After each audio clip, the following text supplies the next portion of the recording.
এটি 1 নম্বর শর্ত হলো মুসলমানদের উপর ওয়াজিব হয়। 2 নম্বর শর্ত হলো মুসলমান হওয়ার পর যদি প্রাপ্তবয়স্ক হয়। 3 নম্বর শর্ত হলো সুস্থ মস্তিষ্কের অধিকারী হয়। 4 নম্বর শর্ত হলো যদি মুকিম হয় অর্থাৎ মুসাফির না হয়। 5 নম্বর শর্ত হলো যদি স্বাধীন ব্যক্তি হয়, গোলামবাদী না হয়, এটির প্রচলন বর্তমানে নেই।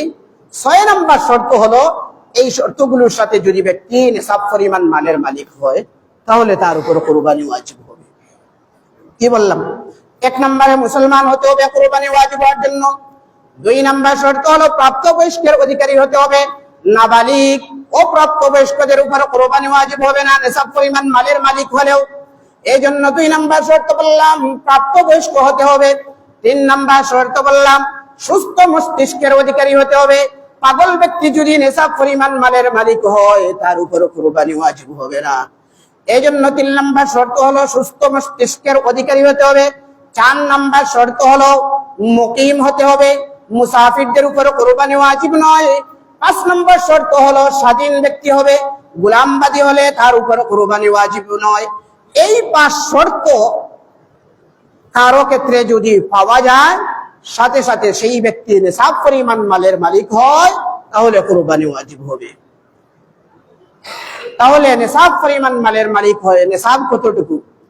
7.5 তোলা সোনা, 7.5 ভরি বা 7.5 তোলা সোনার মালিক হয়, অথবা 52.5 তোলা রূপার মালিক হয়, অথবা কিছু সোনা আছে কিছু রূপা আছে, এই সোনা রূপা এড করে 52.5 তোলা রূপার সমমূল্যের হয়ে যায়, অথবা কারো কাছে কিছু সোনা কিছু রূপা কিছু টাকা আছে, সবগুলো এড করে 52.5 তোলা রূপার সমমূল্যের হয়ে যায় তাহলে কুরবানি ওয়াজিব হবে।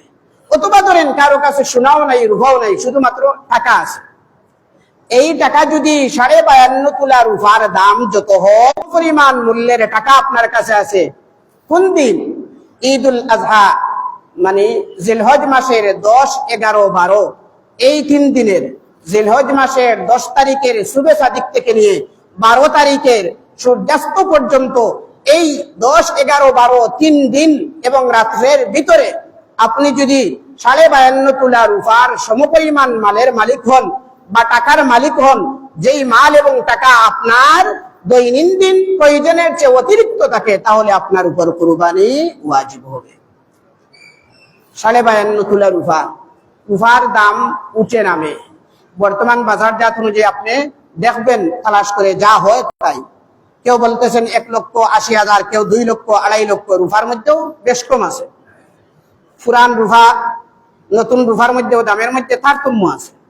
আমরা সহজে বলবো যখন যেই সময়ে 52.5 তোলা রূপার সমপরিমাণ টাকা বা এমন কোন মাল আছে যেই মালটি আপনার কাছে এক্সেস অতিরিক্ত তাহলে আপনার উপর কুরবানি ওয়াজিব হবে। এই মালটা কখন থাকতে হবে? 3 দিনের ভিতরে। 3 দিন জিলহজ মাসের 10, 11, 12 এই 3 দিনের ভিতরে কুরবানি করা যায়। এই জন্য এই 3 দিনের ভিতরে কেউ যদি নিসাব পরিমাণ মালের মালিক হয় তাহলে তার উপর কুরবানি করা ওয়াজিব হবে। এই 3 দিনের ভিতরে যে কোনো এক সময় যদি এই নিসাব পরিমাণ মালের মালিক হয় তাহলে তার উপর কুরবানি ওয়াজিব। এবার এই ক্ষেত্রে আমাদের সাধারণত মহিলাদের কি তাকে সোনা থাকে, তাহলে 7.5 ভরি সোনা যদি হয় তাহলে মহিলাদের পক্ষ থেকেও কুরবানি করতে হবে। বলতে পারেন হুজুর এই সোনাটা তো মহিলা ইউজ করে, ব্যবহার করে, ব্যবহারের জন্য হোক আর এমনিতেই রাখা হোক, যে কোনো কারণে 7.5 তোলা সোনা বা 52.5 তোলা রূপা যদি থাকে তাহলে কুরবানি করা ওয়াজিব হবে। টাকা পয়সার ক্ষেত্রে শুধুমাত্র 52.5 তোলা রূপার হিসাব হবে। এবার আসুন কিছু মাল আছে আপনার অতিরিক্ত, টাকা তো আছেই, টাকা ছাড়া আরো অতিরিক্ত মালের হিসাব হবে। ধরেন আপনার 10 বিঘা জমিন আছে, এই 10 বিঘা জমিন 5 বিঘা জমিন দ্বারা আপনার বছরের খোরাক হয়ে যায়, খালি হয়ে যায়, আর বাকি 5 বিঘার দান আপনার অতিরিক্ত, এগুলো বছরের মধ্যে প্রয়োজন হয় না। তাহলে এই 5 বিঘা জমির মূল্য যদি 52.5 তোলা রূপার সমপরিমাণ হয়ে যায় তাহলে এটাকেও আপনার জাকাতের কুরবানির নিসাবের মধ্যে হিসাব করতে হবে।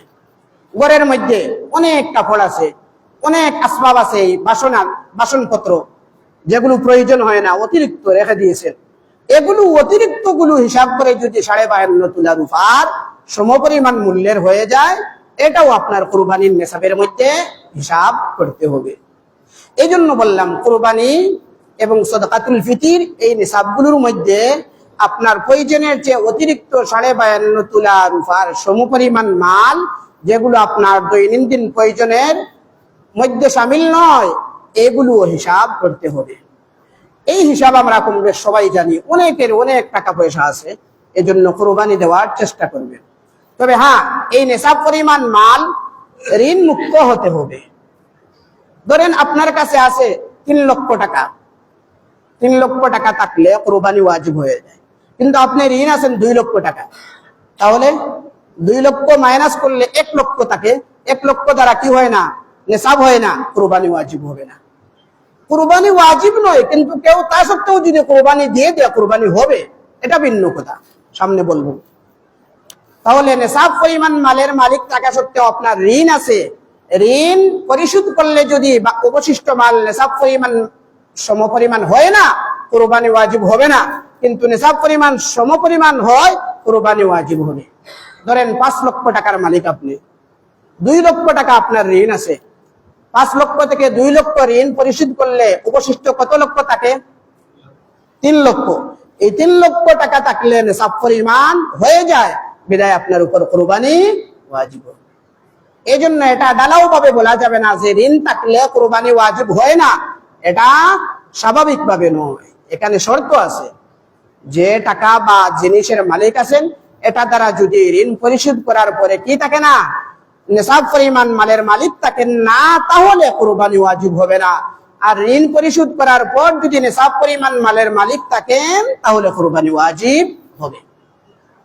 এই ক্ষেত্রে আমরা যৌথ ফ্যামিলি যেগুলো আছে, যৌথ বুঝেননি, 3 ভাই একসাথে আয় রোজগার করতেছেন, এখানে একসাথে তারা আসতেছে, 3 জনের পক্ষ থেকে একজন কুরবানি দিলে হবে কি হবে না?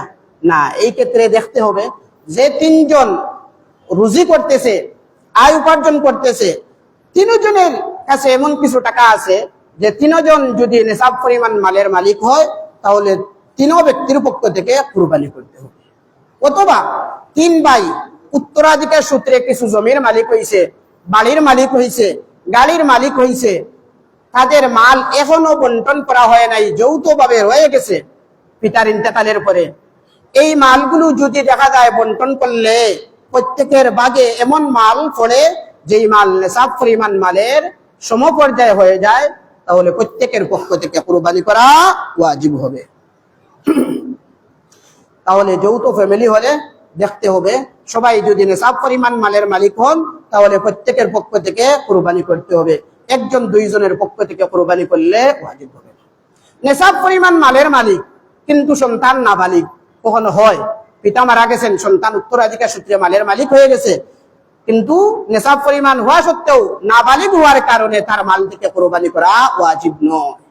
এমনি ভাবে প্রাপ্তবয়স্ক একজন মানুষ নেশাব পরিমাণ মালের মালিক, কিন্তু পাগল হয়ে গেছে, সুস্থ মস্তিষ্কের অধিকারী নয়, তার মাল থেকেও কুরবানি করা ওয়াজিব নয়। এবার আমরা জানলাম যে নেশাব পরিমাণ মালের মালিক হইলে কুরবানি করা ওয়াজিব হয় কোন 3 দিন? জিলহজ মাসের 10, 11, 12 এই 3 দিনের ভিতরে যে কোনো সময় কেউ নেশাব পরিমাণ মালের মালিক হলে তার উপর কুরবানি করা ওয়াজিব হবে। এখন একজন ব্যক্তি নেশাব পরিমাণ মালের মালিক নয়, তার উপর কুরবানি ওয়াজিব নয়, সে যদি ইচ্ছা করে কুরবানি দেওয়ার, তাহলে কুরবানি দেওয়া যাবে নি?